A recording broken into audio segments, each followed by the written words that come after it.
All right, the time is 7:30. I'll call this regular scheduled meeting and public hearing of the mayor and council to order.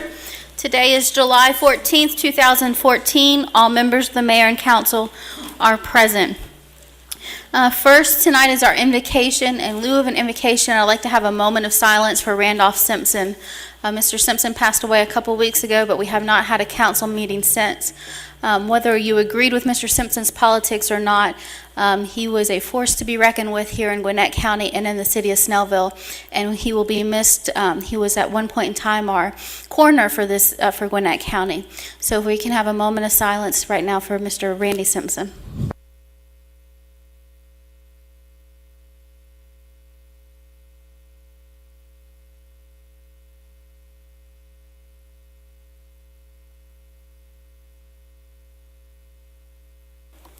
Thank you. Now for tonight's announcements. On July 15th, we will have a Snellville Entrepreneur Summit from 6 p.m. to 8:40 p.m. here at City Hall. On Monday, July 21st, we'll have a Snellville Public Arts Commission meeting, 6:30 p.m. in the community room here at City Hall. The July 22nd Planning Commission meeting has been canceled. On July 27th, you can watch a rebroadcast of this council meeting on Comcast Channel 25 at 6:30 p.m. And our next regular scheduled council meeting is July 28th, 6:30 p.m. work session in the conference room and 7:30 p.m. meeting here in council chambers. On August 1st, we'll have a blood drive from 1:30 to 6:30 p.m. in the community room. To learn more about blood donation opportunities, visit www.redcross.org or call 1-800-RED-CROSS.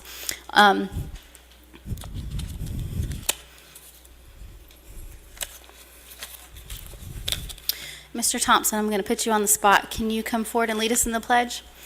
You're sitting in the front row.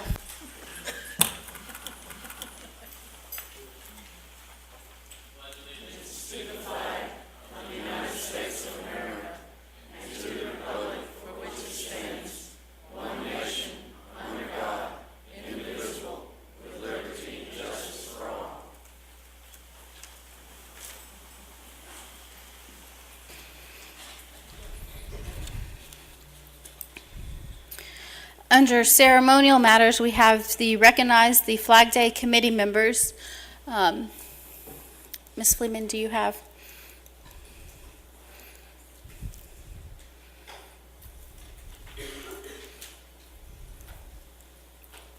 Unfortunately, the Flag Day this year was headed by former Councilman Mike Sabag, and he was unable to be here tonight. The mayor and council, many of us were unable to attend Flag Day on June 13th, but it was a great event. Congressman Hank Johnson was there to present a flag that flew over the Capitol, and it was accepted by our chief of police. We had the Sons and Daughters of the American Revolution along with the South Gwinnett High School JROTC come out in support of Flag Day. They fired off their muskets. We had the VFW, the local VFW that came out, and the color guard presented the flag for us. We had Senator Gloria Butler, one of our senators here in the Snellville area, that was our keynote speaker. Councilman Sabag, again, who chaired the Flag Day committee, former Councilman Sabag. We had the old guard there. Again, the South Gwinnett High School junior ROTC there on their summer vacation, and members of the Masonic Lodge.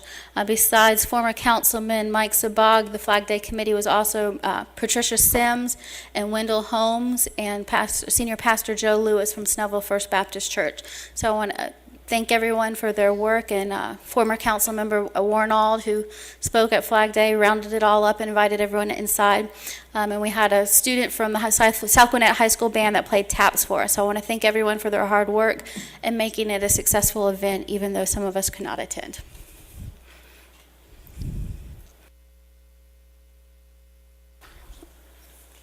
Councilman Witz, I believe you have a presentation.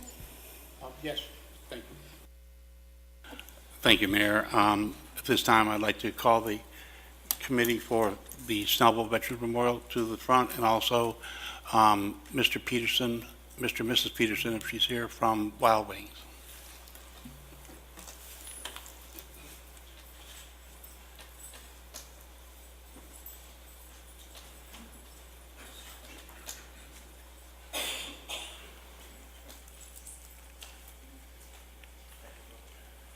just introduce the people here. We have Chad Smith, who's the architect of the Snellville Veterans Memorial.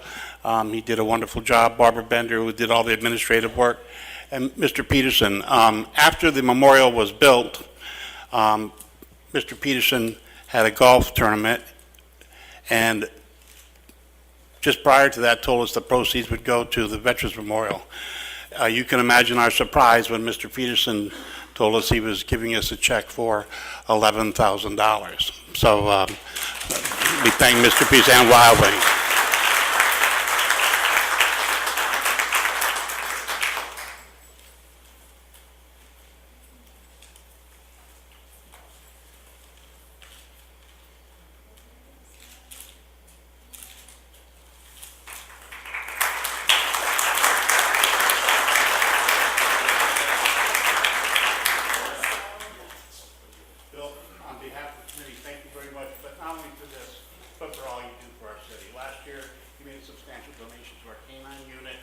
You are a valued member of our community. We are very proud to have you here, and we can't thank you enough for your contributions to our city.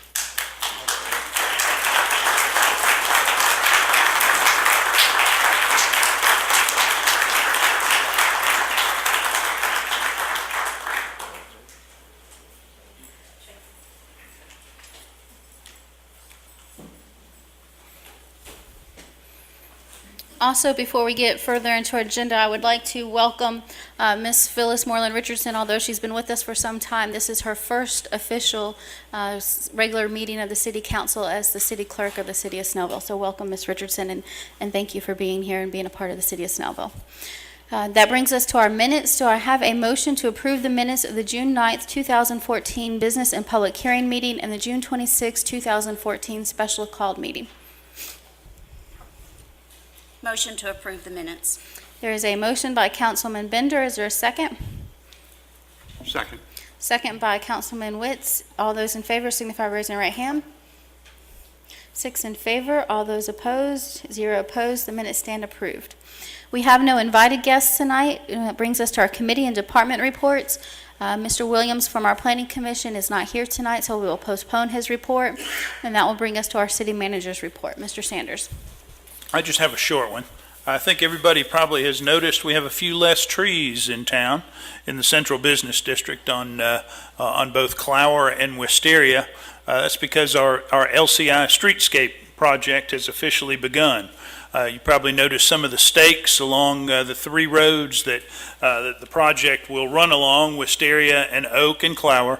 Those stakes are the limits of the construction. That's the back of the sidewalks along those three roadways. We have SDNC, the contractor, got a notice to proceed about 2 weeks ago. The trees are the first thing to come down. You're going to notice soil erosion measures going into place along the project, and then demolition will probably start sometime next week. Mr. Adibe, who is the contractor, is hiring extra crews. He's looking for good weather so we can get demolition out of the way. We have agreements with the utility companies where he will be installing the conduit and they'll be pulling the wire. We really have come a long way in getting organized on this project, and after 10 years, it's good to start. I have a meeting in the morning with Erica Fleeman, our IT director, as well as our Eric Van Otteren from Economic Development, Brian Arrington, our PIO. We're going to put together a web page. You'll be able to click on information on our main web page and have up-to-date information on what's going on with the LCI. We're going to try to give 24, 48 hours in advance on any traffic changes. We don't anticipate any. We've told all the business owners that their businesses will remain open. It might be a little dusty. They might not have a perfectly smooth driveway, but those driveways will be open. So, just keep track of our progress. If you have any questions, you can call me at City Hall, and we're going to try to keep everybody up to date on this great project for the future of Snellville. Thank you. Thank you, Mr. Sanders. Does any council member have questions for Mr. Sanders? Okay. That then brings us to our public hearing. Second reading of RZ 14-02. This is an application by Trong, Jason, help me with the name. Tim Nguyen. Tim Nguyen, to amend the official zoning map of the city of Snellville from OP Office Professional to Business General District and request for variances for a 5,000 plus or minus square foot retail center on .644 plus or minus acre site located in the 1900 block of Scenic Highway North, Snellville, Georgia. Mr. Thompson. Thank you, Mayor. Thank you, Council. Like you said, we've received an application from Mr. Tim Nguyen, who is represented by Guy Abernathy, to request a rezoning of the .644 acre property to develop a 5,000 square foot retail shopping center. The properties to the north, northeast, and southwest are all zoned BG or other commercial districts that are typically found along Scenic Highway. The properties to the east are Dogwood Estates, single-family residential. Property to the south is Grace Baptist Church that also retains a residential zoning district, which contains Grace Baptist Church, the 2,500 square foot church sanctuary, and the cemetery.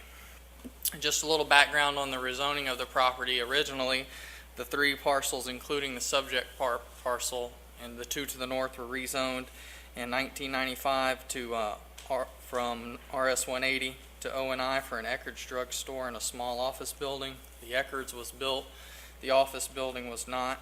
Later, the 2 properties to the north were later rezoned from office professional to general business to where currently the CVS sits. Little site specifics, like we said, 5,000 square foot tenant space with 22 parking spaces. The site does have some topographic challenges. It sits in a hole basically between the CVS and the church property, has approximately 135 feet of road frontage on Scenic Highway. And the rear of the site contains a 40 feet where the original buffer was set during the Eckerd's development, a retaining wall that remains there that basically holds the back end of the property up, which the applicant is requesting a variance to keep that, and I'll get into the requested variances now, which are the meat of the application. The first variance requested is what I was speaking about. There's a retaining wall. You kind of runs along this edge that's lines up with the Eckerd's development. It's still in place in an effort to continue to use that retaining wall and not have to build another one.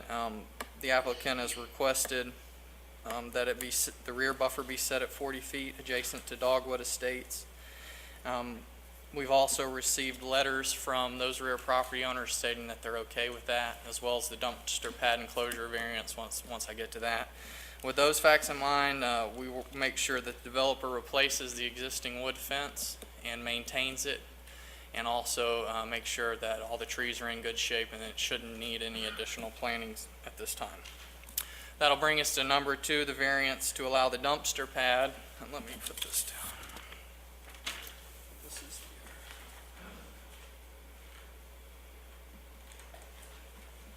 This was the original site plan. This isn't the most revised, but I kind of want to work from here. You see the intrusion here into the 40 foot to put the dumpster pad, and basically it will be below grade. They'll also landscape it around the top. Said we've received letters from both adjacent property owners in support of the variance. They're okay with the plan as presented. And then number 3, the applicant has requested that the southern buffer, or the side buffer on this side, basically reduced from 60 to 0, and in its place originally was going to be a 10-foot enhanced landscape strip, as you see here. Right before we got to Planning Commission, Grace Baptist Church reached out to the Planning Department, asked that we have some more time to kind of work out a better solution than the 10-foot. Asked if the applicant would postpone the Planning Commission meeting, which they did. Later on, the 2 sides met again, basically, and this was the plan that was produced in response to basically the second meeting, which the major concern there were the trees and the oaks that are existing in their drip lines, and how building the retaining wall against those trees would affect the root zone, the critical root zone. Basically, the engineer came back with a more natural slope, and I'll let him speak more to that as far as the backfill profiles and that nature, but the existing oaks will remain unharmed. Then in between there'll be heavily planted buffer of evergreen shrubs and trees, and then it'll step down on a natural slope to a retaining wall there at the bottom. On the southeast portion of the project, the building will actually serve as the retaining wall as well. Apparently, the church and the applicant couldn't agree on a final 20-foot buffer. I believe the church would like to have a 30-foot buffer, 20-foot undisturbed, or 30-foot enhanced. The planning department feels like what's been drawn or what's been submitted is substantial enough to buffer and screen the development, and once the landscaping will be installed and with mature trees, and after that it will only further become more buffered. So we recommended that variance be approved. Number 4 is dealing with the sign location, which will be up here. Since they are sitting down in a hole, they've requested that they be 10 feet or 5 foot closer to the right-of-way line, which is pretty standard with all the signs on 124, typically 10 feet back from the right-of-way. A lot of times we handle this administratively, but since they were before council, we just go ahead and include it in the application. We recommend approval for that one.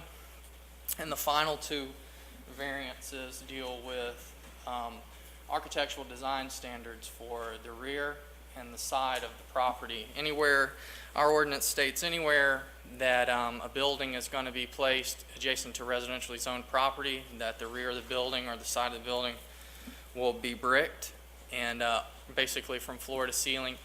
Seeing that the property is in a depression and likely not to be seen at all, the applicant has proposed that the top 4 feet of each of those sides be brick veneer and the rest be like a concrete block type of development. We don't have any problems with that. The fence on the rear should take care of most of that in the vegetation, and then the buffer on the side, you shouldn't be able to see any of that. Once again, the applicant will be required to screen all mechanicals from view of 124 or any adjacent property owners as well if they're on the ceiling or on the roof, excuse me. That's basically the extent of the report. The conditions reflect that the developer be held to this site plan with your regular modifications to be made. Any substantial change would come back to you guys. Any minor modifications would be made in-house, and then it recommends approval for the variance table as you guys seen for the variance recommendations on your green sheet. I'll take any time to answer any questions Mayor and Council may have. Questions for Mr. Thompson? I have just 1 or 2. Jason, you said that the building's going to be sitting down low compared to some of the other property around it.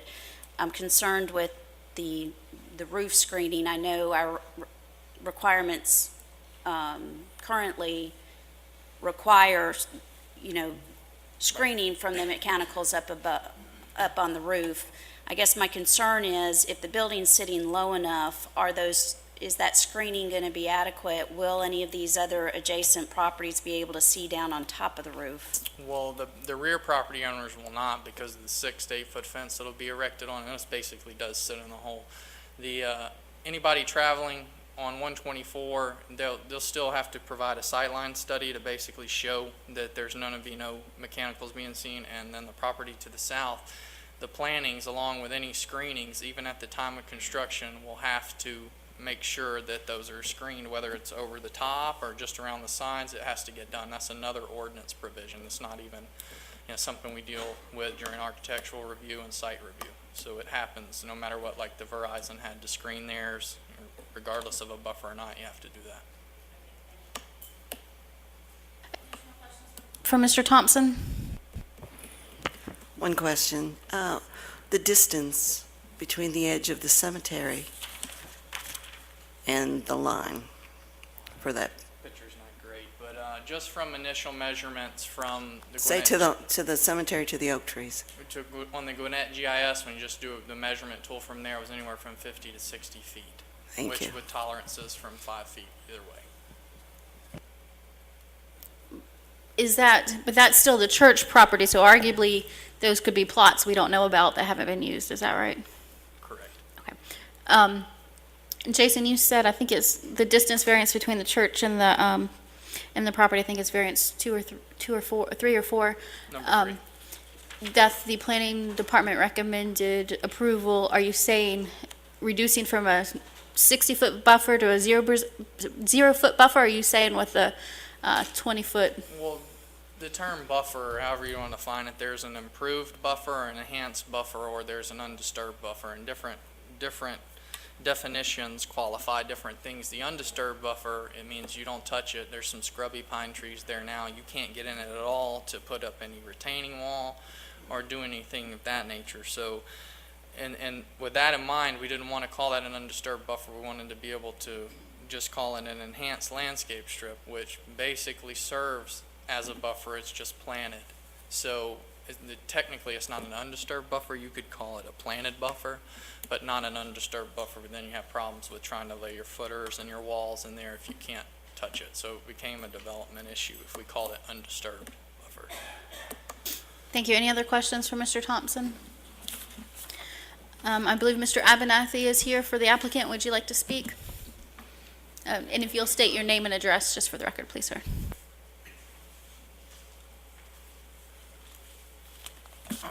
How are y'all doing? Guy Abernathy, Ringo Abernathy and Associates, 174 Decula Road, Decula, Georgia.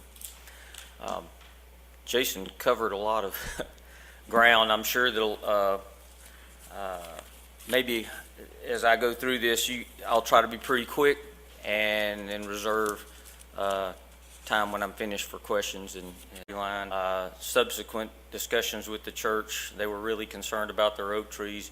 And we went out and located their trees, and that's what these yellow circles indicate. That is the critical root zone for the, well, sorry about that, y'all. That's the critical root zone for the trees that are located on the church property.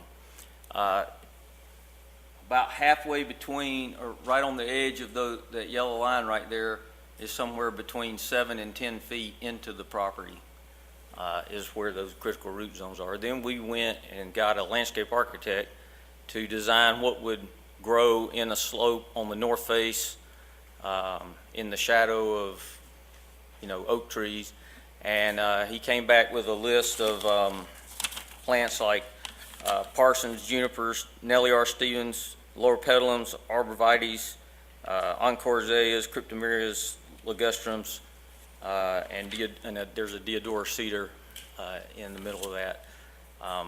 So we legitimately looked at what would grow there. The church, and I'll let them speak for themselves, but they seem to think that they need a 30-foot buffer there. I think our argument would be that if the church was a conforming use in the city, there would be no buffer between us and them, and I think that we have adequately addressed what would be more than a landscape strip that would typically be required between two commercial type uses. And so as far as the properties to the back, and I did have another drawing here to show you guys. This drawing, I apologize, it doesn't show up quite as good. The pink is the walls that are on the site. So down on this corner down here is well more than 20 feet. This line that you see that's sort of hatched in right through here is 10 feet off the property line. So when we get back here to this corner right here, we're about 20 feet off the property. Down here, it's more than 20 feet off the property. And then this is the wall that Jason was referring to a minute ago. That's the existing wall that was built back in the 90s. And this is the wall, the end cut that we would have for the dumpster pad that would go back in there. I tried to create a 3D rendering using SketchUp, which you got to realize it's not design, it's SketchUp. But the church property would be up over here, and then this building is off in the hole as it was described. This is a look from the other side, as you can see. And then this is a look of the dumpster area and how that would be inlaid into the wall. This is actually the copy of the sketch that I sent to the two property owners that were behind the property that signed off on the letter as we were talking about. So I feel like that from our standpoint, I think Jason did a good job of describing to you a little bit about the history of what we did. We did try to meet with with all of our neighbors, the church and the two property owners. And we feel like that we've done a good job of trying to address how we could develop on our property, protect the things that are on their property, and provide something that would be good for the city of Snellville. If there are any questions, I'd be happy to answer them. Questions for Mr. Abernathy? Yes, ma'am. Could you put up the one drawing you had with the pink line on it? The pink line? I'm interested in seeing, or if you could define where the existing walls are. This, are you talking about this? Yeah, I believe you identified those as existing walls. No, this wall back here is the existing wall. This would be proposed along this face over here. And this, where you see the edge of the circles right there, is the edge of the root zones for those trees, and then we would be landscaping, we'd be cutting out, and I did need to show you something else, Mr. Emanuel, sorry about that. These cross sections, if you look back on here, you can see there's a blue cross section here, a blue cross section here, and a blue cross section through this area right here. These cross sections that you see up here, the yellow corresponds to where the root zones for the trees are. The pink with that little cutout area behind there corresponds to where we would shear cut the slope and build a wall in there, and then the green corresponds to where we would come back in and plant in those three locations. So we've given that some thought. Additional questions for the applicant? Thank you, sir. Thank you. This is on for a public hearing, so anyone that would like to speak for or against this application can come forward. Please state your name and address for the record. My name is Warren Auld. I live at 2814 Williams Place. I'm an attorney. I'm here representing Grace Baptist Church and their objection to the variances that are being proposed here today. Madam Mayor, I have a set of documents for the record. Should I present them to you or present them to the city attorney? Which would you have me to do? If you want to present them to the city clerk so she can make them part of the record. Yes.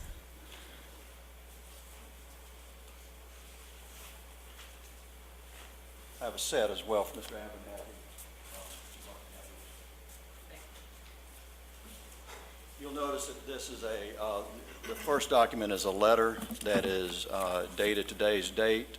In addition to that, there are exhibits 1 through 7, and I will, as part of my presentation and request, ask that be made part of the record.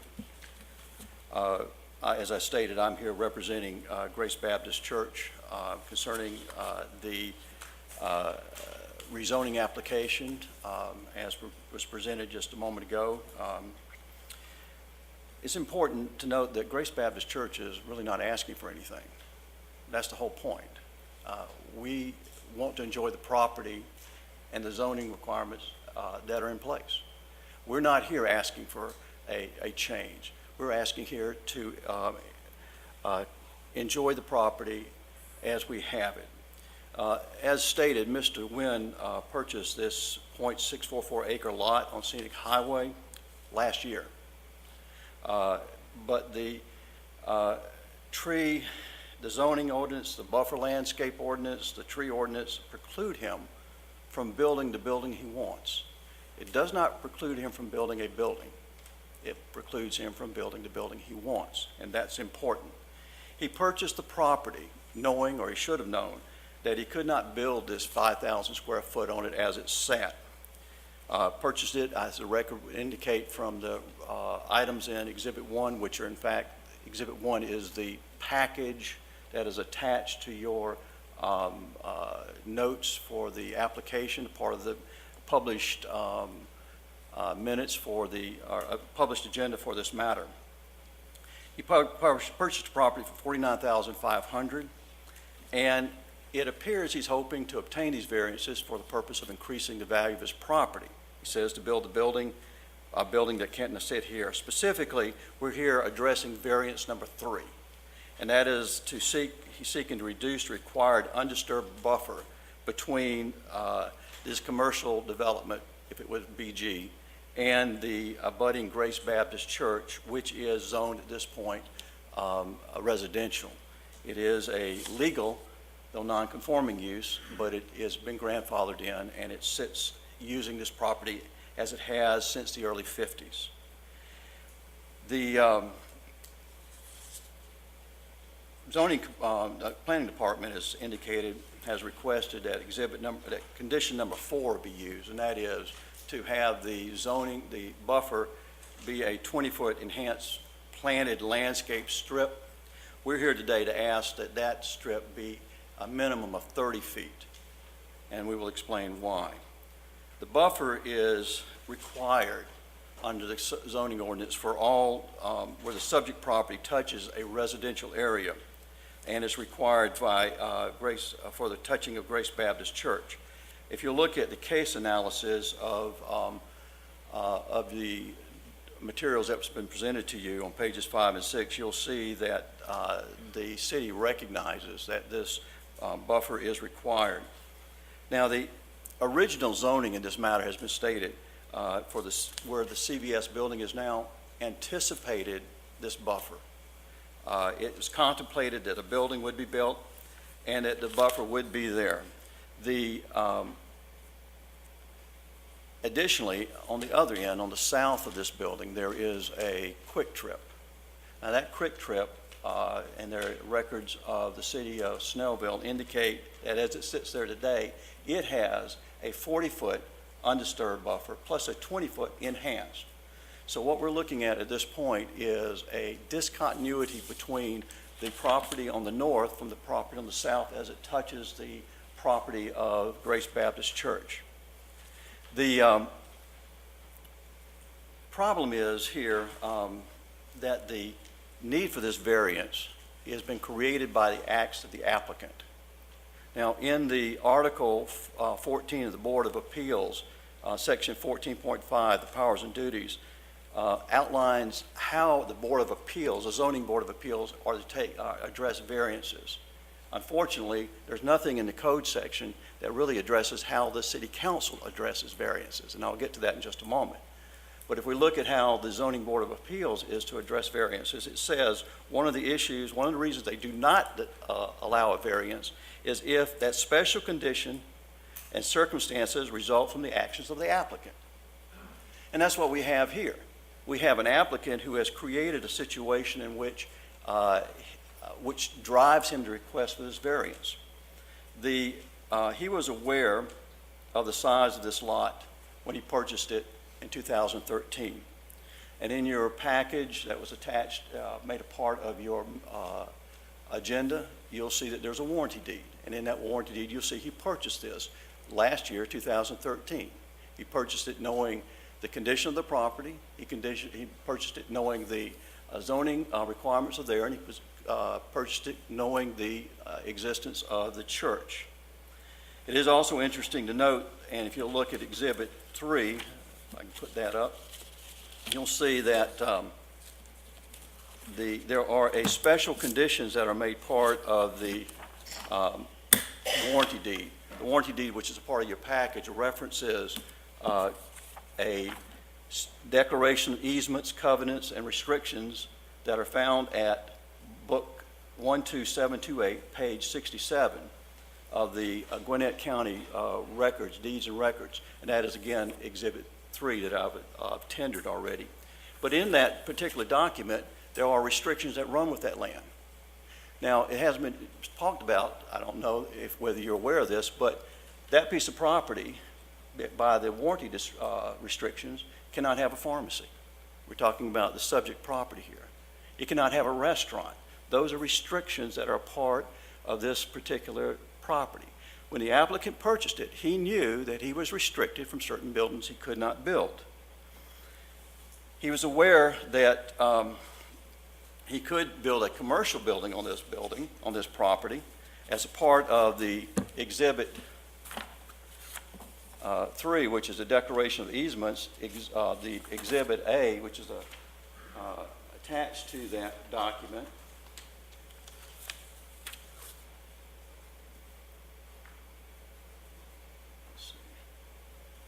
you'll see that it's difficult to see, but you can see the Pinehurst Road that is here. This is Highway 24. This is going north. This is the existing CBS right now. And when this warranty deed was created, the deeds and exhibits, it was drawn with an existing, contemplating a building being built here. Jason referenced that. So when this applicant purchased this, he knew he could build a building, but he knew there were certain buildings he could not build. And one of the items that he knew he could not build would be a building that would be in contradiction to the restrictions that are set out in the zoning. So he comes here today, knowing what he could not build, creating a situation and asking for a variance that he himself has generated and asking for release from it. The second item that I would like to address with the council is that Grace Baptist Church has a substantial property interest in this matter that has not been addressed. And that is a critical issue here. The law is that adjoining property owners who will bear the brunt of the changed conditions resulting from the development of the site have a substantial interest in the development. Now, that's the law, case law that comes down from the Court of Appeals. For the record, is found in AT&T Wireless PCS versus Leafmore Forest Condo Associations at 235 Georgia Appeal 319, a 1998 case. This particular property, the church, has been on that property since the early 50s. One of the oldest still standing edifices in the city of Snellville, in a city where we have gone and mowed down most every historical building we have. We have one sitting here right now. The deed was submitted, transferred from the Moons to the Deacons of Grace Baptist Church in 1954. And as stated on that deed in 1954, there was already a church and cemetery there. And that's Exhibit 4, if you'd like to look at that for a moment. Additionally, during that period of time, in 1965, there was Dogwood Estates was developed. And Dogwood Estates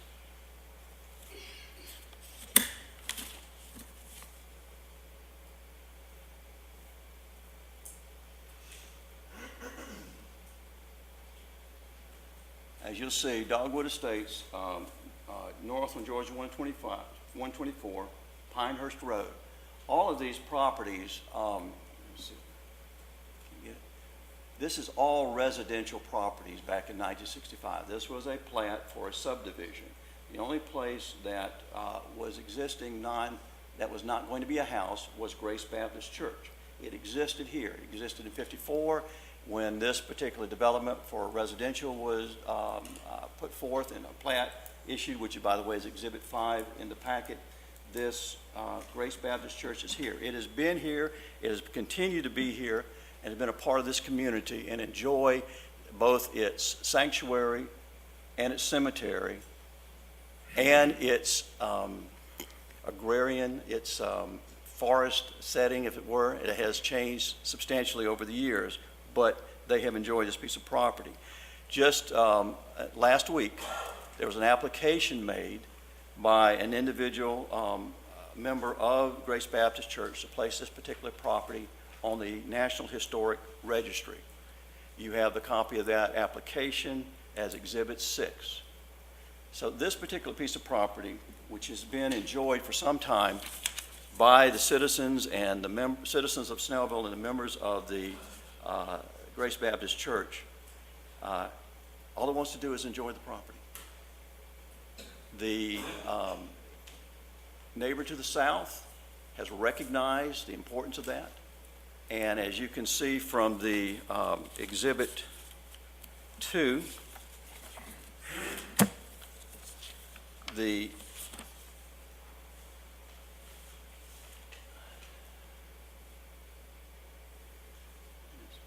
Exhibit 2, this is a revised plat dated January 3rd, 2001, which is Exhibit 2 of the package. This is a plat that was presented by the QT in order to build the QT Market. This is Dogwood down here, then traveling north on 124, you see the store. Here at the north is where the property, Grace Baptist Church. On this plat, there is a 40-foot undisturbed buffer plus a 20-foot enhanced buffer. If you use that, you pull into that station, you cannot see that church. It is well distanced from the church to allow that church to continue to enjoy its property. We're asking the same for the commercial development to the north. That's what we're asking. We're asking that the development to the north not be given a privilege not enjoyed by the other neighbors in this particular area. One of the other areas that's not been addressed, which is critical here, is the diminution of value in the property. In your exhibits, Exhibit 7, I have included 2 letters from 2 real estate experts. They note in the letter this, and that is that a commercial property being built to an adjoining non-commercial residential property does create a potential for a diminution of value. That's the intent of what they say. The loss of the buffer certainly can create a diminution of value. Now, what it is, we don't know at this point because nothing's been built. There's no way to go out and do that type of analysis. But what is important here is there's been no consideration of that. Under Georgia law, there is a property interest that the Grace Baptist Church has in this, and it's not been considered. What has been considered is, can we shoehorn this building in? I'm sure it's a good building, but we don't need that building. They can build a building. We would like for the consideration of property rights to be taken into effect here. And that leads me to my last point. And then after that, there are going to be a couple of members who want to speak. And that is, there are constitutional concerns that are raised by these issues. Those constitutional concerns are set out in my letter dated July 14th, 2014. But I want to point out a couple of things, and that is, you have a very serious job when it comes to zoning. It is not an easy job. You have to weigh a lot. But one of the things you have to do, and that is to take into account the constitutionality of your position and your authority. Whenever you have a lack of standards by which to judge an event or a decision or a zoning, it implicates issues in the United States Constitution, the 14th Amendment, as well as Article 1, Section 3, Paragraph 1, and Article 1, Section 1, Paragraph 1 of the Constitution of the State of Georgia. You have to make a decision based upon accurate and well-stated standards. If you will look at the buffer, Section 19 of the ordinance, there are 2 ways in which a buffer can be changed. One is administratively. It has 2 guidelines. Then there's a place for the mayor and council to act. No guidelines whatsoever. The code is silent on how you're to act here. That creates a constitutional crisis because those who are neighbors do not have an opportunity or a standard by which they can come and make an argument. It becomes a free-for-all. You've seen it in this situation. Now, I met with Mr. Thompson this morning, and we discussed this very issue. He says he looks at the Zoning Board of Appeals. There are some guidelines there, and there are some guidelines there. I just noted one when I began this evening, and that is there are some of the guidelines. One is an applicant cannot create the problem and then ask for relief. Well, but for the mayor and council, we're up in the air, so we have to guess. I have to guess whether you're going to use the administrative standards. I have to guess whether you're going to use the Board of Appeals standards. We don't know. That is a constitutional problem when it comes to applying this particular variance request for buffers in particular. There's also a problem in the application itself in this matter because we've not taken into account some of the issues we've talked about. The value of the land, the fact that they're bringing the problem here. And I've set this out. I have the other issues in here I've set out in my letter. This is an important issue to the church. That's the reason why they asked me to come tonight to speak. They can speak very well about the their care for their property, very well about the history, what they want to have here. They want to be good neighbors. They want the applicant to build a building there. They just don't want them to shoehorn a building in that's not fit for that particular piece of property. A building he knew could not go in there when he purchased it. A building he knew that he was restricted from. That's what we're asking for. And we're not asking for the full 40 feet. We're asking, as was stated, that we have at least 30 feet. We would ask at least 20 feet enhanced and another additional 10 feet. Now that's less. We would be willing to give that. But as long as we have enough so that the church, the use of the church, the cemetery, and the future use of the cemetery don't become part of the commercial district as they go forward and use it. Thank you very much for your time. Thank you, Mr. Ald. Any other public comment for or against this applicant?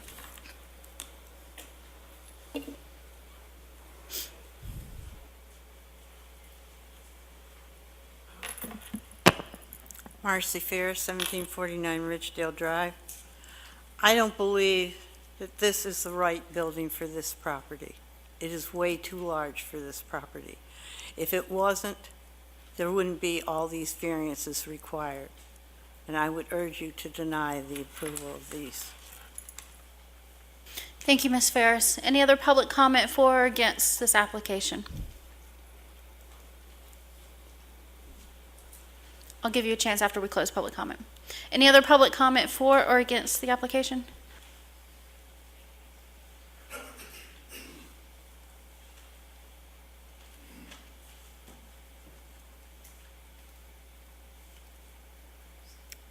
My name is Ida Mae Langley. I'm the oldest member of Grace Baptist Church, and we're here in request for denial of this buffer being built near Grace Baptist Church. I've lived here all my life, and I love Snellville, and we ask for mercy for our church. Thank you.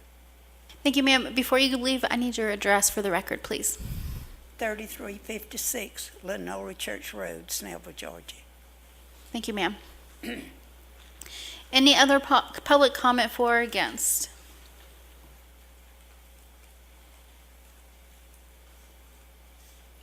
My name is Helen Prickett, 3173 Brockner Boulevard, Snellville, Georgia.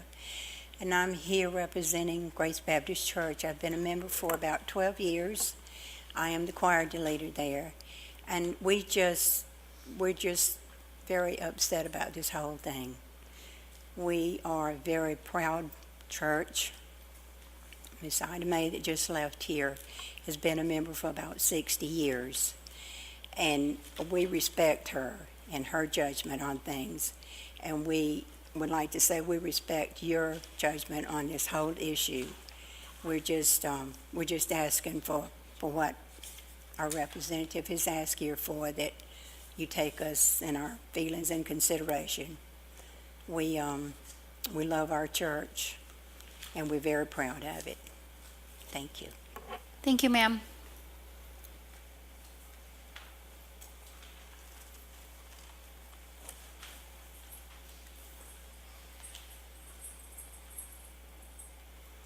My name is Betty Crew. I live at 2221 Pinehurst Road, Snellville, Georgia. I go to Grace Church. I've always loved the church. I would hate to see the dead disturbed. We're very close there to those trees, the cemeteries. It's a beautiful spot. They got a lot of relatives buried there, members of the church, friends, and I would just hate to see it be disturbed, and I hope it never happens. It's so busy on that intersection anyway. You can't even get in and out of there hardly. But just remember to have respect for the people coming and going when it's voted on, and for the people that's already gone on. And we appreciate that. Thank you.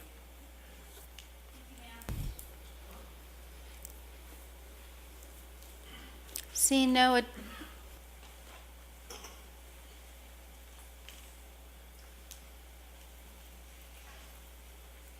Don Bramlett, 789 Gene Bell Road in Monroe, Georgia. I'm a native of Snellville, and I've seen a lot of changes happen in this town. I've seen a lot of the old places be tore down and put up buildings that we can't be very proud of. Our cemetery, the grave that's there is not all that's there. It's we got plaques of it. It goes slap to the oak trees, and we have served this community. My mother-in-law got up and spoke. She was one of the oldest members of the church. We want to do what's right, and we want to help our community. And I just want y'all to, whatever y'all's decision you make, we can live with. But we just want to be treated fairly. And we are a lot of people drop into our church from Tennessee, Alabama, Texas. They see that little church standing out there, and they drop in it's a drawing card. And we believe in Jesus Christ, and we believe that we should be and we want that 30 foot between us and that building that's not needed. I look around town here and I see all kind of empty buildings here already. Yeah. Nobody. And I look back in Atlanta when I worked out there, and all those buildings was full, and then all of a sudden they're empty. And then the window lights get knocked out and the buildings fall in, and we just don't want that. We want our church to stand there for even after I'm gone and after all the others is gone. We want that church to be a living building so people can enjoy it. Thank you. Thank you, sir.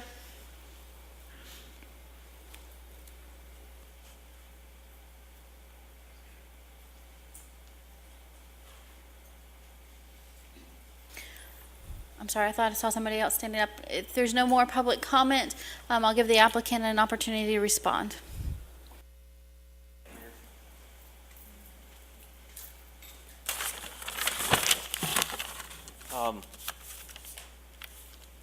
First of all, I have a great amount of respect for the church and for any church. I think they serve a special place in the community, and unfortunately we're seeing less and less appreciation for the church and what they do. And so I applaud the church for what they do in the community. We are not asking to affect the church property. Like I showed on my site plan a while ago, we're 20 feet away from the church's property. But Mr. Auld brought up the issue about diminished value.